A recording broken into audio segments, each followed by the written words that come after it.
ATM machine model. இது வந்து ஒரு working model. So real 3D ATM machine எப்படி இருக்குமோ அதே மாதிரி டிசைன் பண்ணியிருக்கோம். கவ் பாயிண்ட் எல்லாமே ஒரு பாக்ஸ் டைப்பில். ஸோ இதில் வந்து இது ஏடிஎம் நோட் வந்து இன்சர்ட் பண்ணுற ஏரியா வச்சுருக்கோம். இதில் வந்து பார்த்தீங்கன்னா இது ரிசிப்ட்லாம் வராது, சும்மா இதில் வந்து கார்டு வந்து இன்சர்ட் பண்ணுற மாதிரி இருக்கும். ஸோ இந்த கார்டை வந்து நீங்கள் இங்கே இன்சர்ட் பண்ணுற மாதிரி இருக்கும் இன்சர்ட்டு. ஸோ இங்கே வந்து நோட் வந்து ரிலீஸ் ஆகிற இடம், வெளியே வர இடம். ஸோ இதெல்லாம் டம்மி நோட்டு. ஸோ இது எப்படி ஒர்க் ஆகுதுன்னு பார்த்துடலாம். ஃபஸ்ட்டு நோட்டை வந்து இன்சர்ட் பண்ணணும். அதுக்கு வந்து நீங்கள் இதில் வந்து மல்டிபிள் நோட்டு இருக்குது. ஸோ பார்த்தீங்கன்னா 100, 2000 கரண்ட் நோட்டு எல்லாமே இருக்குது.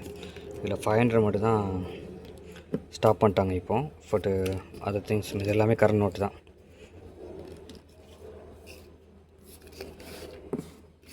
ஸோ இதை வந்து இந்த மாதிரி நீங்கள் எடுத்து லோட் பண்ணிக்கணும். இதில் இது வழியாக எடுத்து ரேண்டமாக இதில் வச்சு நீங்கள் இந்த மாதிரி இன்சர்ட் பண்ணிக்கணும். ரேண்டம் இப்படி போடுற மாதிரி இருக்கும்.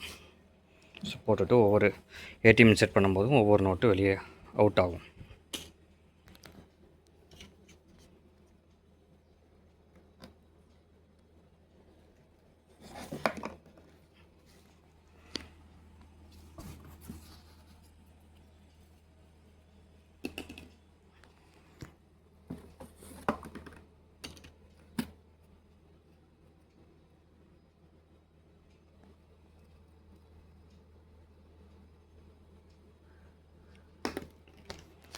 ஸோ இந்த மாதிரி தான் இதை ஆப்ரேட் பண்ணணும்.